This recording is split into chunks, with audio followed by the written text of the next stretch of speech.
Hi ವಿದ್ಯಾರ್ಥಿಗಳೇ, ಇಂದಿನ ತರಗತಿಯಲ್ಲಿ ನಾವು 10th ಇಂಪಾರ್ಟೆಂಟ್ ಚಾಪ್ಟರ್ ಆಗಿರುವಂತಹ ಜೀವಕ್ರಿಯೆಗಳು ಅನ್ನುವಂತಹ ಪಾಠದ ಬಗ್ಗೆ ತಿಳ್ಕೊಳ್ಳೋಣ. ಈ ಜೀವಕ್ರಿಯೆಗಳು ಅನ್ನುವಂತಹ ಪಾಠದಲ್ಲಿ ನಾವು ಇಂಪಾರ್ಟೆಂಟ್ ಕಾನ್ಸೆಪ್ಟ್ ಯಾವ್ದಂದ್ರೆ ದ್ಯುತಿ ಸಂಶ್ಲೇಷಣೆ ಕ್ರಿಯೆ ಬಗ್ಗೆ ತಿಳ್ಕೊಳ್ಳೋಣ ಅಂತ. ಈ ದ್ಯುತಿ ಸಂಶ್ಲೇಷಣೆ ಈ ಕ್ರಿಯೆ ಬಗ್ಗೆ ತಿಳ್ಕೊಳ್ಳೋಕಿನ ಮುಂಚೆ ನಮ್ಗೆ ಕೆಲವೊಂದಿಷ್ಟು ಬೇಸಿಕ್ ಕಾನ್ಸೆಪ್ಟ್ ಬಗ್ಗೆ ತಿಳ್ಕೊಂಡಿರ್ಬೇಕು. ಅವು ಯಾವಂದ್ರ ಪೋಷಣೆ ಅಂದ್ರೆ ಏನು ಅಂತ ನಿಮ್ಗೆ ಗೊತ್ತಾ? ಪೋಷಣೆ ಅಂದ್ರೆ ಏನು ಅಂತ ತಿಳ್ಕೊಳ್ಳೋಣ. ಫಸ್ಟ್ ಪೋಷಣೆ ಅಂದ್ರೆ ಏನು ಅಂತ ತಿಳ್ಕೊಳ್ಳೋಣ. ಪೋಷಣೆ ಅಂದ್ರೆ ಏನು? ಜೀವಿಗಳು ಆಹಾರವನ್ನ ಪಡೆಯುವ ಮತ್ತು ಅವುಗಳನ್ನ ದೇಹದಲ್ಲಿ ಬಳಸಿಕೊಳ್ಳುವಂತಹ ಪ್ರಕ್ರಿಯೆಗೆ ಅಥವಾ ವಿಧಾನಕ್ಕೆ ಏನಂತ ಕರಿತೀವಿ ನಾವು? ಪೋಷಣೆ ಅಂತ ಕರಿತೀವಿ. ಏನಂದ್ರ ಜೀವಿಗಳು ಆಹಾರವನ್ನ ಪಡೆಯುವ ಮತ್ತು ದೇಹದಲ್ಲಿ ಅವುಗಳನ್ನ ಬಳಸಿಕೊಳ್ಳುವಂತಹ ವಿಧಾನಕ್ಕೆ ನಾವು ಪೋಷಣೆ ಅಂತ ಕರಿತೀವಿ. ಪೋಷಣೆ ಯಾಕೆ ಬೇಕು ನಮ್ಮ ದೇಹಕ್ಕ? ಪೋಷಣೆ ಅಂದ್ರ ಜೀವಿಗಳ ದೇಹದ ನಿರ್ಮಾಣಕ್ಕಾಗಿರ್ಬೋದು ಮತ್ತು ಜೀವಕೋಶಗಳ ದುರಸ್ತಿಗಾಗಿರ್ಬೋದು ಮತ್ತು ಶಕ್ತಿಗೆ, ನಮ್ಗ ಕೆಲಸ ಮಾಡಕ್ಕೆಲ್ಲ ನಾವು ಶಕ್ತಿ ಬೇಕು. ಈ ಶಕ್ತಿನೂ ಏನಾಗ್ತೈತಿ ನಾವು ಪಡೆದುಕೊಳ್ಳುವಂತ ಪೋಷಣೆ ಮೂಲಕ ನಮ್ಗ ಒದಗಿಸ್ತೈತಿ. ಈ ಪೋಷಣೆ ಯಾವ್ದ್ರ ಮೂಲಕ ದೊರೀತೈತಿ ನಮ್ಗ? ಈ ಪೋಷಣೆ ಪೋಷಕಗಳ ಮೂಲಕ ನಮ್ಗ ದೊರಕ್ತೈತಿ. ಪೋಷಕಗಳು ಯಾವ್ಯಾವ ಅಂದ್ರ ಕಾರ್ಬೋಹೈಡ್ರೇಟ್ ಆಗಿರ್ಬೋದು, ಮಿನರಲ್ಸ್ ಆಗಿರ್ಬೋದು ಮತ್ತು ವಿಟಮಿನ್ಸ್ ಆಗಿರ್ಬೋದು, ಪ್ರೋಟೀನ್ ಆಗಿರ್ಬೋದು, ಕೊಬ್ಬು, ಇವೆಲ್ಲ ಏನಾಗ್ತಾವ ಜೀವಿಯ ದೇಹಕ್ಕ ಪೋಷಣೆಯನ್ನ ಒದಗಿಸುವಂತ ಪೋಷಕಗಳಾಗ್ಯಾವ. ಈ ಪೋಷಣೆ ಎರಡು ವಿಧಾನದ ಮೂಲಕ ಜೀವಿಗಳಿಗೆ ಒದಗ್ತೈತಿ. ಅವು ಯಾವನ್ನ ಸ್ವಪೋಷಿತ ಪೋಷಣೆ ಮತ್ತು ಪರಪೋಷಿತ ಪೋಷಣೆ ಅಂತಂದು ಎರಡು ವಿಧವನ್ನ ಮಾಡಿವಿ. ಪೋಷಣೆಯನ್ನ ಎರಡು ಭಾಗಗಳನ್ನಾಗಿ ಮಾಡಿವಿ. ಅದು ಯಾವ್ಯಾವ ಅಂದ್ರ ಸ್ವಪೋಷಿತ ಪೋಷಣೆ ಮತ್ತು ಪರಪೋಷಿತ ಪೋಷಣೆ. ಸ್ವಪೋಷಿತ ಪೋಷಣೆ, ಪರಪೋಷಿತ ಪೋಷಣೆ.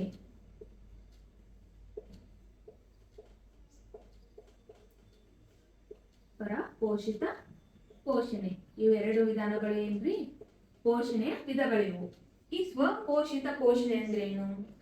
ಯಾವ ಜೀವಿಗಳು ಸರಳ ಅಂದ್ರ ತಮ್ಮ ಸುತ್ತಮುತ್ತಲಿರುವಂತ ಸರಳ ಪದಾರ್ಥಗಳಿಂದ ತಮ್ಮ ಆಹಾರವನ್ನ ತಾವೇ ತಯಾರಿಸ್ಕೊಳ್ತಾವ ನೋಡ್ರಿ, ಅಂತ ಜೀವಿಗಳಿಗೆ ಆ ವಿಧಾನದ ಮೂಲಕ ತಮ್ಮ ಆಹಾರವನ್ನ ತಾವೇ ತಯಾರಿಸ್ಕೊಳ್ಳುವಂತಹ ವಿಧಾನಕ್ಕೆ ಏನಂತ ಕರಿತೀವಿ ನಾವು? ಸ್ವಪೋಷಿತ ಪೋಷಣೆ ವಿಧಾನ ಅಂತ ಕರಿತೀವಿ. ಈ ವಿಧಾನ ಒಳಗೆ ಬರುವಂತ ಜೀವಿಗಳು ಏನಾಗ್ಯಾವ? ಸಸ್ಯಗಳಾಗ್ಯಾವ. ಇವುಗಳಿಗೆ ನಾವು ಸ್ವಪೋಷಕಗಳು ಅಂತ ಕರಿತೀವಿ. ಇನ್ನೊಂದ್ಸಲ ಹೇಳ್ತೀನಿ ನೋಡ್ರಿ, ಜೀವಿಗಳು ಸರಳ ಪದಾರ್ಥಗಳಿಂದ ತಮ್ಮ ಆಹಾರವನ್ನ ತಾವೇ ತಯಾರಿಸಿಕೊಳ್ಳುವಂತಹ ಜೀವಿಗಳಿಗೆ ನಾವು ಸ್ವಪೋಷಿತ ಪೋಷಣೆ ಪಡೆಯುವಂತ ಜೀವಿಗಳು ಅಂತ ಕರಿತೀವಿ. ಇದರಲ್ಲಿ ಬರುವಂತ ಜೀವಿಗಳು ಯಾವ್ಯಾವ ಅಂದ್ರೆ ಸಸ್ಯಗಳು ಮತ್ತು ಕೆಲವು ಬ್ಯಾಕ್ಟೀರಿಯಾಗಳು.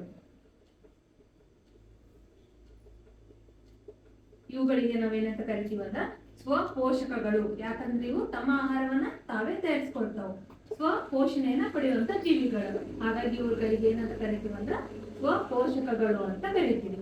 ಅದೇ ರೀತಿ ಪರಪೋಷಿತ ಪೋಷಣೆ ಅಂದ್ರೆ ಏನು?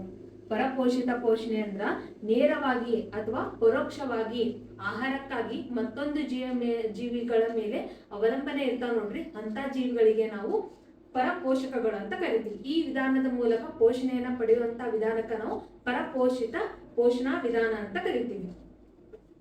ಇಲ್ಲಿ ಬರುವಂತ ಜೀವಿಗಳು ಯಾವ ಅಂದ್ರ ಮಾನವರಾಗಿರ್ಬೋದು ಮತ್ತು ಕೀಟಗಳು, ಶಿಲೀಂಧ್ರಗಳು, ಇನ್ನು ಅನೇಕ ಜೀವಿಗಳು ಏನಾಗ್ತಾವು ಈ ಪರಪೋಷಿತ ಪೋಷಣಾ ವಿಧಾನವನ್ನ ಅನುಸರಿಸ್ತಾವ. ಈ ಜೀವಿಗಳಿಗೆ ನಾವು ಪರಪೋಷಕಗಳು ಅಂತ ಕರಿತೀವಿ. ಪರಪೋಷಿತ ಪೋಷಣಾ ವಿಧಾನವನ್ನ ಅನುಸರಿಸುವಂತ ಜೀವಿಗಳಿಗೆ ನಾವು ಪರಪೋಷಕಗಳು ಅಂತ ಕರಿತೀವಿ. ಹಾಗಾದ್ರೆ ವಿದ್ಯಾರ್ಥಿಗಳೇ, ನಾವು ಈಗ ಪೋಷಣೆ ಮತ್ತು ಪೋಷಣೆ ವಿಧಗಳ ಬಗ್ಗೆ ತಿಳ್ಕೊಂಡ್ವಿ. ಇವಾಗ ದ್ಯುತಿ ಸಂಶ್ಲೇಷಣೆ ಕ್ರಿಯೆ ಅನ್ನುವಂತ ಸಸ್ಯಗಳಲ್ಲಿ ಕಂಡು ಬರುವಂತ ಈ ಕ್ರಿಯೆ ಬಗ್ಗೆ ತಿಳ್ಕೊಳ್ಳೋಣ ಅಂತ. ಈ ದ್ಯುತಿ ಸಂಶ್ಲೇಷಣೆ ಕ್ರಿಯೆ ಮೂಲಕ ಏನಾಗ್ತಾವ? ಸಸ್ಯಗಳು ತಮ್ಮ ಆಹಾರವನ್ನ ತಾವೇ ತಯಾರಿಸಿಕೊಳ್ತಾವ. ಈ ಇಂಪಾರ್ಟೆಂಟ್ ಕ್ರಿಯೆ ಬಗ್ಗೆ ನಾವೀಗ ತಿಳಿದುಕೊಳ್ಳೋಣ.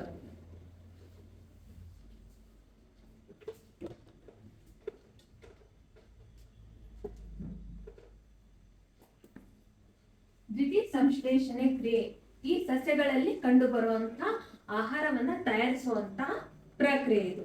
ಈ ದ್ಯುತಿ ಸಂಶ್ಲೇಷಣೆ ಕ್ರಿಯೆ ಅಂದ್ರೆ ಏನು? ದ್ಯುತಿ ದ್ಯುತಿ ಅಂದ್ರ ಬೆಳಕು, ಸಂಶ್ಲೇಷಣೆ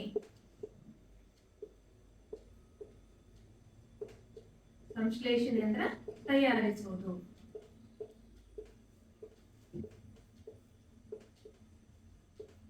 ಈ ದ್ಯುತಿ ಸಂಶ್ಲೇಷಣೆ ಕ್ರಿಯೆ ಸಸ್ಯದ ಎಲೆಯ ಭಾಗದಲ್ಲಿ ಕಂಡುಬರುವಂತ ಒಂದು ಪ್ರಕ್ರಿಯೆ ಆಗೈತಿ.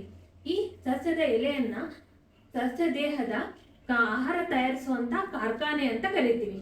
ಈ ಸಸ್ಯದ ಎಲೆ ಭಾಗವನ್ನ ಏನಂತ ಕರಿತೀವಿ ನಾವು ಅಂದ್ರ ಆಹಾರ ತಯಾರಿಸುವಂತಹ ಕಾರ್ಖಾನೆ ಅಂತ ಕರಿತೀವಿ. ಆಹಾರ ತಯಾರಿಸುವ ಕಾರ್ಖಾನೆ ಅಂತ ಕರಿತೀವಿ. ದ್ಯುತಿ ಸಂಶ್ಲೇಷಣೆ ಕ್ರಿಯೆ ಸಸ್ಯದ ಎಲೆಯ ಭಾಗದಲ್ಲಿ ಕಂಡು ಬರ್ತೈತಿ. ದ್ಯುತಿ ಸಂಶ್ಲೇಷಣೆ ಕ್ರಿಯೆ ಅಂದ್ರೆ ಏನು?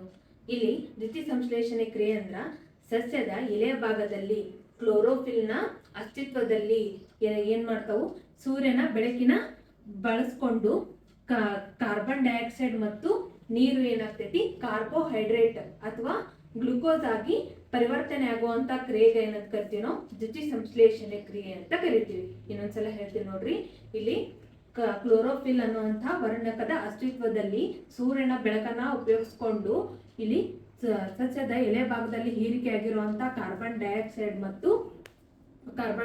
ಮತ್ತು ನೀರು ಏನಾಗ್ತೈತಿ ಕಾರ್ಬೋಹೈಡ್ರೇಟ್ ಆಗಿ ಪರಿವರ್ತನೆಗೊಳ್ತೈತಿ. ಈ ಕ್ರಿಯೆಗೆ ಏನಂತ ಕರಿತೀವಿ ನಾವು ದ್ಯುತಿ ಸಂಶ್ಲೇಷಣೆ ಕ್ರಿಯೆ ಅಂತ ಕರಿತೀವಿ. ಈ ದ್ಯುತಿ ಸಂಶ್ಲೇಷಣೆ ಕ್ರಿಯೆ ನಡಿಬೇಕಾದ್ರ ಕೆಲವೊಂದಿಷ್ಟು ಅಗತ್ಯವಾದಂತ ಅಂಶಗಳು ಬೇಕಾಗ್ತಾವ. ಅವು ಯಾವ್ಯಾವ ಅಂತಂದು ತಿಳ್ಕೊಳ್ಳೋಣ.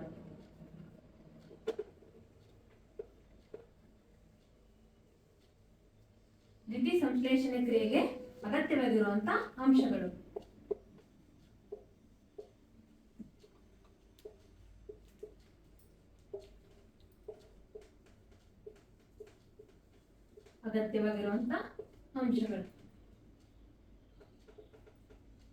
ಮೊದಲೇದು ಕ್ಲೋರೋಫಿಲ್.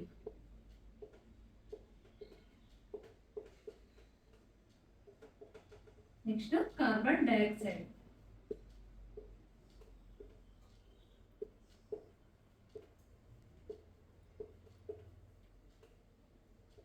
ನಂತರ ಸೂರ್ಯನ ಬೆಳಕು.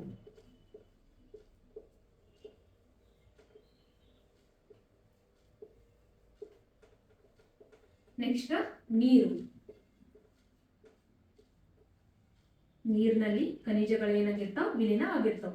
ಸಸ್ಯಕ್ಕೆ ಬೇಕಾದಂತಹ ಖನಿಜಗಳೇನಾಗಿರ್ತಾವ ನೀರಿನಲ್ಲಿ ವಿಲೀನವಾಗಿರ್ತಾವ. ಇಲ್ಲಿ ಮೊದಲನೇದಾಗಿ ಕ್ಲೋರೋಫಿಲ್. ಈ ಕ್ಲೋರೋಫಿಲ್ ಅನ್ನೋದು ಸಸ್ಯದ ಎಲೆಯ ಭಾಗದಲ್ಲಿ ಕಂಡು ಬರುವಂತ ಒಂದು ವರ್ಣಕ ಆಗೈತಿ. ಇದು ಸಸ್ಯದ ಎಲೆಯ ಭಾಗದಲ್ಲಿ ಕಂಡು ಬರುವಂತ ವರ್ಣಕ ಆಗೈತಿ. ಅಥವಾ ಕ್ಲೋರೋಫಿಲ್ ಸಸ್ಯದ ಕಾಂಡದಲ್ಲಿನೂ ಕಂಡು ಬರ್ತೈತಿ. ಈ ಎಲ್ಲಿ ಕ್ಲೋರೋಫಿಲ್ ಕಂಡು ಬರ್ತೈತಿ ನೋಡ್ರಿ, ಅಲ್ಲಿ ಮಾತ್ರ ದ್ಯುತಿ ಸಂಶ್ಲೇಷಣೆ ಕ್ರಿಯೆ ನಡೀತೈತಿ. ಯಾಕಂದ್ರ ಈ ಕ್ಲೋರೋಫಿಲ್ ನ ಕೆಲಸ ಸೂರ್ಯನ ಶಕ್ತಿಯನ್ನ ಹಿಡಿದಿಟ್ಟುಕೊಳ್ಳುವಂತ ಕಾರ್ಯವನ್ನ ಮಾಡ್ತೈತಿ. ಹಾಗಾಗಿ ಕ್ಲೋರೋಫಿಲ್ ನ ಅಗತ್ಯತೆ ದ್ಯುತಿ ಸಂಶ್ಲೇಷಣೆ ಕ್ರಿಯೆ ನಡಿಬೇಕಂದ್ರ ಈ ಕ್ಲೋರೋಫಿಲ್ ಅಸ್ತಿತ್ವ ಬಹಳ ಪ್ರಮುಖವಾಗೈತಿ. ಇದು ಎಲೆಯಲ್ಲಿ ಕಂಡು ಬರುವಂತ ಒಂದು ವರ್ಣಕ ಆಗೈತಿ. ನಂತರ ಕಾರ್ಬನ್ ಡೈಆಕ್ಸೈಡ್. ವಾತಾವರಣದಲ್ಲಿ ಕಾರ್ಬನ್ ಡೈಆಕ್ಸೈಡ್ ಕಂಡು ಬರ್ತೈತಿ. ಇದು ಏನಾಗ್ತೈತಿ, ಎಲೆಯಲ್ಲಿ ಪತ್ರ ರಂಧ್ರಗಳು ಅನ್ನುವಂತ ಚಿಕ್ಕ ಚಿಕ್ಕ ರಂಧ್ರಗಳನ್ನ ನಾವು ಕಾಣ್ತೀವಿ.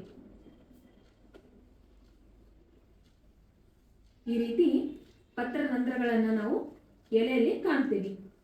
ಇವು ಬಹಳಷ್ಟು ಸಂಖ್ಯೆಯಲ್ಲಿ ಏನಾಗ್ತಾವ್ ಎಲೆಯಲ್ಲಿ ಕಂಡು ಬರ್ತಾವ್. ಇವು ಏನಾಗ್ತಾವ್, ಬರಿಗಣ್ಣಿಗೆ ಕಾಣೋದಿಲ್ಲ. ಸೂಕ್ಷ್ಮದರ್ಶಕ ಯಂತ್ರದ ಮೂಲಕ ನೋಡಿದಾಗ ಈ ರೀತಿ ಪತ್ರರಂಧ್ರವನ್ನ ನಾವು ನೋಡ್ಬೋದು. ಇವು ಏನ್ ಮಾಡ್ತಾವ್, ಅನಿಲಗಳ ವಿನಿಮಯ ಕಾರ್ಯವನ್ನ ಮಾಡ್ತಾವ್. ಅಂದ್ರ ಇಲ್ಲಿ ಅನಿಲಗಳು ಏನಾಗ್ತಾವ್, ವಾತಾವರಣದಲ್ಲಿರುವಂತಹ ಕಾರ್ಬನ್ ಡೈಆಕ್ಸೈಡ್ ಇಲ್ಲಿ ತೆರೆದಿರುವಂತಹ ಪತ್ರರಂಧ್ರದ ಮೂಲಕ ಎಲೆ ಭಾಗವನ್ನ ತಲುಪುವಂತ ಕಾರ್ಯವನ್ನ ಮಾಡ್ತೈತಿ. ಹಾಗಾಗಿ ಈ ಕಾರ್ಬನ್ ಡೈಆಕ್ಸೈಡ್ ಅನ್ನು ಏನಾಗ್ತೈತಿ, ದ್ಯುತಿ ಸಂಶ್ಲೇಷಣೆ ಪ್ರಕ್ರಿಯೆಗೆ ಅಗತ್ಯವಾಗಿರುವಂತಹ ಒಂದು ಅಂಶ ಆಗೈತಿ. ನಂತರ ಬರುವಂತ ಸೂರ್ಯನ ಬೆಳಕು. ಸೂರ್ಯನ ಬೆಳಕು ಇದ್ದಾಗ ಮಾತ್ರ ದ್ಯುತಿ ಸಂಶ್ಲೇಷಣೆ ಕ್ರಿಯೆ ನಡೀತೈತಿ. ಸೂರ್ಯನ ಬೆಳಕು ಇರ್ಲಾರ್ದಾಗ ಸಸ್ಯಗಳು ಅವಾಗ ಏನ್ ಮಾಡಿರ್ತಾವು, ಒಂದು ಮಧ್ಯಂತರ ವಸ್ತುವನ್ನ ತಯಾರು ಮಾಡಿ ಇಟ್ಕೊಂಡಿರ್ತಾವ. ಅಂದ್ರ ರಾತ್ರಿ ಸಮಯದಾಗ ದ್ಯುತಿ ಸಂಶ್ಲೇಷಣೆ ಕ್ರಿಯೆ ನಡೆಯೋದಿಲ್ಲ. ಅವಾಗ ಏನಾಗಿರ್ತೈತಿ, ಮಧ್ಯಂತರ ವಸ್ತುವನ್ನ ತಯಾರು ಮಾಡಿ ಇಟ್ಕೊಂಡಿರ್ತಾವ. ಸೂರ್ಯನ ಬೆಳಕು ಬಿದ್ದಾಗ ಅಲ್ಲಿ ದ್ಯುತಿ ಸಂಶ್ಲೇಷಣೆ ಕ್ರಿಯೆ ನಡೆದು ಅವುಗಳ ಆಹಾರ ತಯಾರಿಕೆ ಆಗ್ತೈತಿ. ನಂತರ ನೀರಿನಲ್ಲಿ ನೀರು ಏನಾಗ್ತೈತಿ ಸಸ್ಯದ ಬೇರುಗಳ ಮೂಲಕ ಹೀರಿಕೆ ಆಗ್ತೈತಿ. ಈ ನೀರಿನಲ್ಲಿ ಸಸ್ಯಕ್ಕೆ ಬೇಕಾದಂತಹ ಮೆಗ್ನೀಷಿಯಂ ಆಗಿರ್ಬೋದು, ಪೊಟ್ಯಾಷಿಯಂ ಆಗಿರ್ಬೋದು, ಸೋಡಿಯಂ, ಈ ರೀತಿ ಖನಿಜಗಳು ಏನಾಗಿರ್ತಾವ ಇದರಲ್ಲಿ ವಿಲೀನಗೊಂಡಿರ್ತಾವ. ಇವು ನೀರಿನ ಮೂಲಕ ಏನ್ ಮಾಡ್ತಾವ ಹೀರಿಕೆ ಆಗ್ತಾವ. ಈ ದ್ಯುತಿ ಸಂಶ್ಲೇಷಣೆ ಕ್ರಿಯೆ ಅನ್ನೋದನ್ನ ನಾವು ಒಂದು ಚಿತ್ರದ ಮೂಲಕ ತಿಳಿದುಕೊಳ್ಳೋಣ. ವಿದ್ಯಾರ್ಥಿಗಳೇ, ದ್ಯುತಿ ಸಂಶ್ಲೇಷಣೆ ಕ್ರಿಯೆ ಅನ್ನೋದನ್ನ ಈ ಚಿತ್ರದ ಮೂಲಕ ನಾವು ತಿಳಿದುಕೊಳ್ಳೋಣ ಅಂತ. ದ್ಯುತಿ ಸಂಶ್ಲೇಷಣೆ ಕ್ರಿಯೆಗೆ ಅಗತ್ಯವಾಗಿರುವಂತಹ ಅಂಶಗಳು ಯಾವ್ಯಾವ ಅನ್ನೋದನ್ನ ನೀವು ತಿಳ್ಕೊಂಡ್ರಿ. ಯಾವ್ಯಾವ ಅಂದ್ರ ಕಾರ್ಬನ್ ಡೈಆಕ್ಸೈಡ್ ಆಗಿರ್ಬೋದು, ನೀರಾಗಿರ್ಬೋದು, ಸೂರ್ಯನ ಬೆಳಕು ಮತ್ತು ಕ್ಲೋರೋಫಿಲ್ ಅನ್ನುವಂತಹ ವರ್ಣಕ ಏನಾಗ್ತಾವ ಇವು ಅಗತ್ಯವಾಗಿರುವಂತಹ ಅಂಶಗಳು ಅನ್ನೋದನ್ನ ನಿಮ್ಗೆ ಗೊತ್ತಾಯ್ತು. ಅವು ಯಾವ ರೀತಿ ಸಸ್ಯದ ಯಾವ್ಯಾವ ಭಾಗದಲ್ಲಿ ಕಂಡು ಬರ್ತಾವ ಅನ್ನೋದನ್ನ ನಾವು ತಿಳ್ಕೊಳ್ಳೋಣ ಅಂತ. ಇವುಗಳು ಯಾವ ರೀತಿ ಹೀರಿಕೆಯಾಗಿ ದ್ಯುತಿ ಸಂಶ್ಲೇಷಣೆ ಪ್ರಕ್ರಿಯೆ ನಡೀತೈತೆ ಅನ್ನೋದನ್ನ ನಾವು ಈ ಚಿತ್ರದ ಮೂಲಕ ತಿಳಿದುಕೊಳ್ಳೋಣ ಅಂತ. ನಮ್ಗ ಮೊದಲು ಅಗತ್ಯವಾಗಿ ಬೇಕಾಗಿರುವಂತಹ ಖನಿಜಗಳು, ದ್ಯುತಿ ಸಂಶ್ಲೇಷಣೆ ಕ್ರಿಯೆಗೆ ಅಗತ್ಯವಾಗಿ ಬೇಕಾಗಿರುವಂತಹ ಖನಿಜಗಳು ಏನಾಗಿರ್ತಾವ ನೀರಿನಲ್ಲಿ ವಿಲೀನ ಆಗಿರ್ತಾವ. ಇವುಗಳು ಏನಾಗ್ತಾವ ಸಸ್ಯದ ಬೇರುಗಳ ಮೂಲಕ ಏನಾಗ್ತಾವ ಹೀರಿಕೆ ಆಗ್ತಾವ. ಈ ಸಸ್ಯದ ಬೇರುಗಳ ಮೂಲಕ ನೀರು ಮತ್ತು ಖನಿಜಗಳು ಏನಾಗ್ತಾವ ಈ ಬೇರುಗಳ ಮೂಲಕ ಹೀರಿಕೆ ಆಗಿ ಈ ಎಲೆಯ ಭಾಗವನ್ನ ತಲುಪ್ತಾವ. ಇಲ್ಲಿ ಎಲೆಗಳಲ್ಲಿ ಆಗ್ಲೇ ಕ್ಲೋರೋಫಿಲ್ ಅನ್ನುವಂತಹ ವರ್ಣಕವನ್ನ ಎಲೆಗಳು ಹೊಂದಿರ್ತಾವ. ಎಲೆಗಳು ಕ್ಲೋರೋಫಿಲ್ ಅನ್ನುವಂತಹ ವರ್ಣಕವನ್ನ ಹೊಂದಿರ್ತಾವ ಇವುಗಳು. ಮತ್ತು ನಂತರ ಕಾರ್ಬನ್ ಡೈಆಕ್ಸೈಡ್ ಅನಿಲ ಏನಾಗ್ತೈತಿ ಈ ಪತ್ರರಂಧ್ರದ ಮೂಲಕ ಏನಾಗ್ತೈತಿ ಈ ಎಲೆ ಭಾಗವನ್ನ ತಲುಪ್ತೈತಿ. ಈ ಪತ್ರರಂಧ್ರದಲ್ಲಿ ಮುಚ್ಚಿದ ಮತ್ತು ತೆರೆದ ಪತ್ರರಂಧ್ರ ಅಂತಂದು ಎರಡು ರೀತಿಯಾದಂತಹ ಪತ್ರರಂಧ್ರಗಳನ್ನ ನಾವು ಕಾಣ್ತೀವಿ. ತೆರೆದ ಪತ್ರರಂಧ್ರದ ಮೂಲಕ ಏನಾಗ್ತೈತಿ ಕಾರ್ಬನ್ ಡೈಆಕ್ಸೈಡ್ ಎಲೆಯನ್ನ ಪ್ರವೇಶ ಮಾಡ್ತೈತಿ. ನಂತರ ಸೂರ್ಯನ ಬೆಳಕು ಇದ್ದಾಗ ಮಾತ್ರ ಏನಾಗ್ತೈತಿ ದ್ಯುತಿ ಸಂಶ್ಲೇಷಣೆ ಕ್ರಿಯೆ ಪೂರ್ಣಗೊಳ್ತೈತಿ. ಸೂರ್ಯನ ಬೆಳಕು ಇರ್ಲಿಲ್ಲ ಅಂದ್ರ ಅಲ್ಲಿ ಏನಾಗಿರ್ತೈತಿ ಈ ವಸ್ತುಗಳು ಏನಾಗಿರ್ತಾವ ಹೀರಿಕೆ ಆದಂತಹ ನೀರು ಖನಿಜಗಳಾಗಿರ್ಬೋದು, ಎಲೆಗಳಲ್ಲಿ ಕ್ಲೋರೋಫಿಲ್ ಮತ್ತು ಕಾರ್ಬನ್ ಡೈಆಕ್ಸೈಡ್ ಇದೆಲ್ಲ ಸೇರಿ ಏನಾಗಿರ್ತೈತಿ ಒಂದು ಮಧ್ಯಂತರ ವಸ್ತು ಆಗಿ ಮಾತ್ರ ತಯಾರಾಗಿರ್ತೈತಿ. ಯಾವಾಗ ಹಗಲತ್ನಾಗ ಸೂರ್ಯನ ಬೆಳಕು ಬರ್ತೈತಿ ನೋಡ್ರಿ, ಅವಾಗ ಏನಾಗ್ತೈತಿ ಈ ದ್ಯುತಿ ಸಂಶ್ಲೇಷಣೆ ಕ್ರಿಯೆ ಪೂರ್ಣಗೊಳ್ತೈತಿ. ಇಲ್ಲಿ ಏನಾಗ್ತೈತಿ ಖನಿಜಗಳು ಹೀರಿಕೆ ಆದವು, ಅವು ಎಲೆ ಭಾಗವನ್ನ ತಲುಪಿದು, ಎಲೆಗಳಲ್ಲಿ ಕ್ಲೋರೋಫಿಲ್ ಐತಿ. ನಂತರ ಕಾರ್ಬನ್ ಡೈಆಕ್ಸೈಡ್ ಪತ್ರರಂಧ್ರದ ಮೂಲಕ ಏನಾಗ್ತೈತಿ ಎಲೆಯ ಭಾಗವನ್ನ ತಲುಪ್ತೈತಿ. ಈ ತಲುಪಿದ ಮೇಲೆ ಈ ರೀತಿ ರಾಸಾಯನಿಕ ಕ್ರಿಯೆ ನಡೀತೈತಿ. ಈ ಯಾವ ರೀತಿ ಅಂದ್ರ ಕಾರ್ಬನ್ ಡೈಆಕ್ಸೈಡ್ ಮತ್ತು ನೀರು ಏನಾಗ್ತೈತಿ ಸೂರ್ಯನ ಬೆಳಕು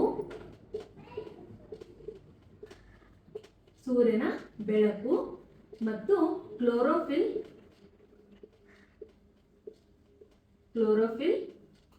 ವರ್ಣಕದ ಅಸ್ತಿತ್ವದಲ್ಲಿ ಏನಾಗ್ತೈತಿ ಈ ಕಾರ್ಬನ್ ಡೈಆಕ್ಸೈಡ್ ಮತ್ತು ನೀರು ಸೂರ್ಯನ ಬೆಳಕು ಮತ್ತು ಕ್ಲೋರೋಫಿಲ್ ನ ಅಸ್ತಿತ್ವದಲ್ಲಿ ಕಾರ್ಬೋಹೈಡ್ರೇಟ್ ಮತ್ತು ಆಕ್ಸಿಜನ್ ಅನಿಲ ಬಿಡುಗಡೆ ಆಗ್ತೈತಿ. ನಂತರ ನೀರಾಗಿ ಮಾರ್ಪಾಡು ಹೊಂದೈತಿ. ಇಲ್ಲಿ ಏನಾಗ್ತೈತಿ ಕಾರ್ಬೋಹೈಡ್ರೇಟ್ ಆಗಿ ಮಾರ್ಪಾಡು ಹೊಂದೈತಿ.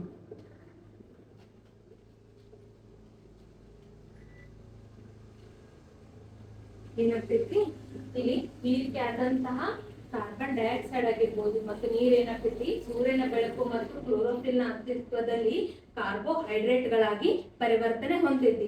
ಈ ರಾಸಾಯನಿಕ ಕ್ರಿಯೆಯಲ್ಲಿ ಆಕ್ಸಿಜನ್ ಅನಿಲದ ಬಿಡುಗಡೆ ಆಗ್ತೈತಿ. ನಂತರ ನೀರು ಬಿಡುಗಡೆ ಆಗ್ತೈತಿ. ನಾವು ಉಸಿರಾಡುವಂತ ಆಕ್ಸಿಜನ್ ಎಲ್ಲಿಂದ ಬಿಡುಗಡೆ ಆಯ್ತು ಅಂದ್ರ ದ್ಯುತಿ ಸಂಶ್ಲೇಷಣೆ ಕ್ರಿಯೆ ಮೂಲಕನ ಬಿಡುಗಡೆ ಆದಂತ ಆಕ್ಸಿಜನ್ ಏನಾಗ್ತೈತಿ ನಂತರ ಪುನಃ ಈ ಪತ್ರರಂಧ್ರದ ಮೂಲಕ ವಾತಾವರಣವನ್ನ ಸೇರ್ತೈತಿ. ಇದು ದ್ಯುತಿ ಸಂಶ್ಲೇಷಣೆ ಕ್ರಿಯೆಯ ರಾಸಾಯನಿಕ ಸೂತ್ರ ಆಗೈತಿ. ಅರ್ಥ ಆತ್ರಿ? ಈಗ ನಂತರ ದ್ಯುತಿ ಸಂಶ್ಲೇಷಣೆ ಕ್ರಿಯೆ ಈ 3 ಘಟನೆಗಳ ಮೂಲಕ ನಡೀತೈತಿ. ಅವು ಯಾವ 3 ಘಟನೆಗಳು ಅಂತಂದು ತಿಳಿದುಕೊಳ್ಳೋಣ.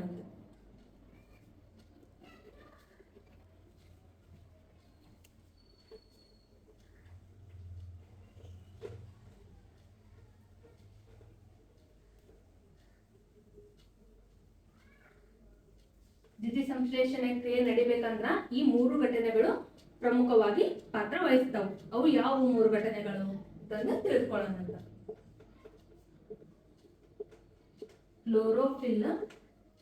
ಕ್ಲೋರೋಫಿಲ್ ನಿಂದ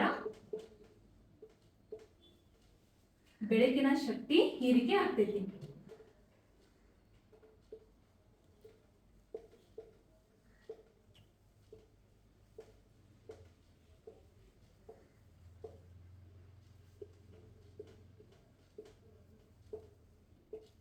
ಬೆಳಕಿನ ಶಕ್ತಿ ಹೀರಿಕೆ ಆಗುತ್ತದೆ. ನಂತರ ಬೆಳಕಿನ ಶಕ್ತಿ ರಾಸಾಯನಿಕ ಶಕ್ತಿಯಾಗಿ ಮಾರ್ಪಾಡು ಆಗ್ತೈತಿ.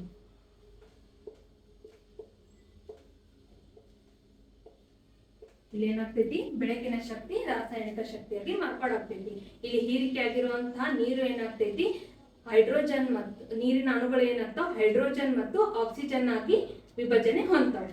ಬೆಳಕಿನ ಶಕ್ತಿ ರಾಸಾಯನಿಕ ಶಕ್ತಿಯಾಗಿ ಮಾರ್ಪಾಡಾದಾಗ ಏನಾಗ್ತೈತಿ, ನೀರಿನ ಅಣುಗಳು ಹೈಡ್ರೋಜನ್ ಮತ್ತು ಆಕ್ಸಿಜನ್ ಅಣುಗಳಾಗಿ ಮಾರ್ಪಾಡು ಹೊಂದ್ತಾವೆ.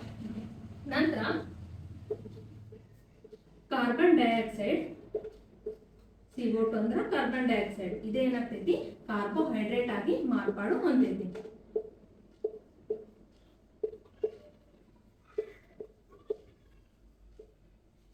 ಕಾರ್ಬೋಹೈಡ್ರೇಟ್ ಆಗಿ ಮಾರ್ಪಾಡು ಹೊಂದೈತಿ. ಈ ಮೂರು ಘಟನೆಗಳು ಏನಾಗ್ತಾವ, ದ್ಯುತಿ ಸಂಶ್ಲೇಷಣೆ ಪ್ರಕ್ರಿಯೆಯಲ್ಲಿ ನಡೀತಾವ. ಇವು ಏನು ಒಮ್ಮೆಲೆ ಆಗಂಗಿಲ್ಲ, ಯಾವಾಗ್ಲೂ ಸಡನ್ ಆಗಿ ಆಗುವಂತಹ ಕ್ರಿಯೆಗಳು ಅಲ್ಲ. ಇವೇನಾಗ್ತಾವ ಸ್ಟೆಪ್ ಬೈ ಸ್ಟೆಪ್ ಒಂದೊಂದು ಕ್ರಿಯೆ ನಡೀತಾ ಹೋಗ್ತೈತಿ. ಈಗ ವಿದ್ಯಾರ್ಥಿಗಳೇ, ದ್ಯುತಿ ಸಂಶ್ಲೇಷಣೆ ಕ್ರಿಯೆ ಅನ್ನೋದ್ರ ಬಗ್ಗೆ ನಿಮ್ಗೆ ತಿಳಿದುಕೊಂಡ್ರಿ. ಈಗ ನಂತರ ಏನ್ ಮಾಡೋಣ, ತೆರೆದ ಮತ್ತು ಮುಚ್ಚಿದ ಪತ್ರರಂಧ್ರದ ಕುರಿತು ತಿಳಿದುಕೊಳ್ಳೋಣ. ವಿದ್ಯಾರ್ಥಿಗಳೇ, ಇದು ಸಸ್ಯದ ಎಲೆಗಳಲ್ಲಿ ಕಂಡು ಬರುವಂತ ಈ ಸಸ್ಯದ ಎಲೆ ಆಗಿರ್ಬೋದು, ಕಾಂಡ ಆಗಿರ್ಬೋದು ಮತ್ತು ಬೇರುಗಳ ಮೇಲ್ಮೈಯಲ್ಲಿ ಕಂಡು ಬರುವಂತಹ ಪತ್ರರಂಧ್ರದ ಚಿತ್ರ ಆಗೈತಿ. ಈ ಪತ್ರರಂಧ್ರದಲ್ಲಿ ಎರಡು ರೀತಿಯಾದಂತಹ ವಿಧವನ್ನ ನೋಡ್ತೀವಿ. ಯಾವ್ದಂದ್ರ ತೆರೆದ ಪತ್ರರಂಧ್ರ ಮತ್ತು ಮುಚ್ಚಿದ ಪತ್ರರಂಧ್ರ. ಈ ಪತ್ರರಂಧ್ರಗಳು ಯಥೇಚ್ಛವಾಗಿ ಸಸ್ಯದ ಎಲೆಯ ಮೇಲ್ಮೈ ಭಾಗದಲ್ಲಿ ಕಂಡು ಬರ್ತಾವ. ಇಲ್ಲಿ ಈ ಪತ್ರರಂಧ್ರದ ಕಾರ್ಯ ಏನಂದ್ರ ಅನಿಲಗಳ ವಿನಿಮಯ ಆಗಿರ್ಬೋದು ಮತ್ತು ಸಸ್ಯಕ್ಕೆ ಹೆಚ್ಚಾದಂತ ನೀರು ಏನ್ ಮಾಡ್ತೈತಿ, ಈ ಪತ್ರರಂಧ್ರ ಹೊರ ಹಾಕುವಂತ ಕಾರ್ಯವನ್ನ ಮಾಡ್ತೈತಿ. ಬಾಷ್ಪ ವಿಸರ್ಜನೆ ಅನ್ನುವಂತಹ ಕ್ರಿಯೆ ಬಗ್ಗೆ ನೀವು ಕೇಳಿರ್ಬಹುದು. ಈ ಪತ್ರರಂಧ್ರದ ಮೂಲಕನ ಏನಾಗ್ತೈತಿ, ಸಸ್ಯ ಹೆಚ್ಚಾದಂತ ನೀರನ್ನ ಹೊರಗೆ ಹಾಕ್ತೈತಿ. ಕಾರ್ಬನ್ ಡೈಆಕ್ಸೈಡ್ ಸಸ್ಯದ ಎಲೆ ಭಾಗದ ಮೂಲಕ ಒಳಗೆ ಬರೋದಾಗಿರ್ಬೋದು ಮತ್ತು ದ್ಯುತಿ ಸಂಶ್ಲೇಷಣೆ ಕ್ರಿಯೆ ನಡೆದಾದ್ಮೇಲೆ ಆಕ್ಸಿಜನ್ ಬಿಡುಗಡೆ ಆಗಿರ್ತೈತಲ್ರಿ, ಅಲ್ಲಿ ರಾಸಾಯನಿಕ ಕ್ರಿಯೆಯಲ್ಲಿ ಆ ಬಿಡುಗಡೆ ಆದಂತ ಆಕ್ಸಿಜನ್ ಈ ಪತ್ರರಂಧ್ರದ ಮೂಲಕ ಏನಾಗ್ತೈತಿ, ವಾತಾವರಣಕ್ಕೆ ಬಿಡುಗಡೆನ ಹೊಂದೈತಿ. ಈ ಕಾರ್ಯವನ್ನ ಈ ಪತ್ರರಂಧ್ರಗಳು ಮಾಡ್ತಾವ. ಈ ಪತ್ರರಂಧ್ರದೊಳಗ ಮುಚ್ಚಿದ ಮತ್ತು ತೆರೆದ ಪತ್ರರಂಧ್ರವನ್ನ ಎರಡು ರೀತಿಯಾದಂತ ವಿಧವನ್ನ ಕಾಣ್ತೀವಿ. ಈ ಮುಚ್ಚಿದ ಪತ್ರರಂಧ್ರ ಏನಾಗಿರ್ತೈತಿ, ಇಲ್ಲಿ ಕಂಡು ಬರುವಂತ ಎರಡು ಬದಿಯಲ್ಲಿ ಕಂಡು ಬರುವಂತ ಕಾವಲು ಕೋಶಗಳು ಏನಾಗಿರ್ತಾವ ಮುಚ್ಚಿದ ಸ್ಥಿತಿಯಲ್ಲಿ ಕಂಡು ಬರ್ತಾವ. ಇಲ್ಲಿ ಯಾವುದೇ ರೀತಿ ಮುಚ್ಚಿದ ಪತ್ರರಂಧ್ರ ಒಳಗ ಯಾವುದೇ ರೀತಿಯಾದಂತ ಅನಿಲಗಳ ವಿನಿಮಯ ಆಗಿರ್ಬೋದು ಮತ್ತು ಹೆಚ್ಚಾದಂತ ನೀರು ಹೊರಗಡೆ ಹಾಕೋದಾಗಿರ್ಬೋದು ಕಾರ್ಯ ನಡೆಯಂಗಿಲ್ಲ. ತೆರೆದ ಪತ್ರರಂಧ್ರದ ಮೂಲಕ ಮಾತ್ರ ಏನಾಗ್ತೈತಿ, ಅನಿಲಗಳ ವಿನಿಮಯ ಆಗಿರ್ಬೋದು ಏನಾಗ್ತೈತಿ, ಅನಿಲಗಳ ವಿನಿಮಯ ನಡಿತೈತಿ. ಅಂದ್ರ ಸಸ್ಯಕ್ಕೆ ಯಾವಾಗ ದ್ಯುತಿ ಸಂಶ್ಲೇಷಣೆ ಕ್ರಿಯೆ ಅಗತ್ಯ ಐತೈತಿ ನೋಡ್ರಿ, ಅವಾಗ ಕಾರ್ಬನ್ ಡೈಆಕ್ಸೈಡ್ ಏನಾಗ್ತೈತಿ ಈ ಪತ್ರರಂಧ್ರದ ಮೂಲಕ ಒಳಗ್ ಬರ್ತೈತಿ. ಸಸ್ಯಕ್ಕೆ ಈ ಕಾವಲು ಕೋಶಗಳು ಏನಾಗಿರ್ತಾವ ನೀರನ್ನ ಹೀರ್ಕೊಂಡಾಗ ಏನಾಗ್ತೈತಿ, ಅವುಗಳು ಉಬ್ಬುತ್ತಾವ. ಅವಾಗ ಏನಾಗ್ತೈತಿ, ಪತ್ರರಂಧ್ರ ತೆರಿತೈತಿ. ಅವಾಗ ಏನಾಗ್ತೈತಿ, ದ್ಯುತಿ ಸಂಶ್ಲೇಷಣೆ ಕ್ರಿಯೆಗೆ ಬೇಕಾದಂತ ಕಾರ್ಬನ್ ಡೈಆಕ್ಸೈಡ್ ಇದ್ರ ಮೂಲಕ ಒಳಗ ಹೋಗ್ತೈತಿ, ಅಂದ್ರೆ ಎಲೆಯ ಭಾಗನ ತಲುಪ್ತೈತಿ. ಯಾವಾಗ ದ್ಯುತಿ ಸಂಶ್ಲೇಷಣೆ ಕ್ರಿಯೆ ಅಗತ್ಯ ಇರಂಗಿಲ್ಲ, ಅವಾಗ ಏನಾಗ್ತಾವ ಪತ್ರರಂಧ್ರ ಮುಚ್ಚಿರ್ತೈತಿ. ಹಾಗಾದ್ರ ವಿದ್ಯಾರ್ಥಿಗಳೇ, ತೆರೆದ ಪತ್ರರಂಧ್ರ ಮತ್ತು ಮುಚ್ಚಿದ ಪತ್ರರಂಧ್ರ ಬಗ್ಗೆ ನಿಮ್ಗೆ ಗೊತ್ತಾಯ್ತು. ಈ ಪತ್ರರಂಧ್ರದಲ್ಲಿ ಇವುಗಳ ಮೂಲಕ ದ್ಯುತಿ ಸಂಶ್ಲೇಷಣೆ ಕ್ರಿಯೆ ಮೂಲಕ ತಯಾರಾದಂತ ಕಾರ್ಬೋಹೈಡ್ರೇಟ್ ಏನಾಗಿರ್ತೈತಿ, ಸಸ್ಯದಲ್ಲಿ ಪಿಷ್ಟವಾಗಿ ಪರಿವರ್ತನೆ ಹೊಂದೈತಿ. ಆ ಪಿಷ್ಟ ಸಸ್ಯದ ಕಾಂಡದ ಭಾಗದಲ್ಲಾಗಿರ್ಬೋದು, ನಾವು ತಿನ್ನುವಂತ ಹಣ್ಣು ಏನಾಗಿರ್ತೈತಿ, ಹಣ್ಣಿನ ಭಾಗದಲ್ಲಿ ಬೀಜಗಳ ಮೇಲೆ ಏನಾಗಿರ್ತೈತಿ ಪಿಷ್ಟ ಬೆಳೆದಿರ್ತೈತಿ ನೋಡ್ರಿ. ಸಸ್ಯದ ವಿವಿಧ ಭಾಗಗಳಲ್ಲಿ ಏನಾಗ್ತೈತಿ, ಇದು ಶೇಖರಣೆನ ಹೊಂದೈತಿ. ಯಾವಾಗ ಸಸ್ಯಕ್ಕ ಆಹಾರದ ಅಗತ್ಯ ಐತಿ ನೋಡ್ರಿ, ಈ ಪಿಷ್ಟವನ್ನ ಬಳಸ್ಕೊಂಡು ಏನ್ ಮಾಡ್ತಾವ, ಆಹಾರವನ್ನ ಸೇವನೆ ಮಾಡ್ತಾವ. ಹಾಗಾದ್ರೆ ವಿದ್ಯಾರ್ಥಿಗಳೇ, ಹಿಂದಿನ ತರಗತಿಯಲ್ಲಿ ನಾವು ದ್ಯುತಿ ಸಂಶ್ಲೇಷಣೆ ಕ್ರಿಯೆ ಬಗ್ಗೆ ಸವಿವರವಾಗಿ ತಿಳ್ಕೊಂಡ್ವಿ.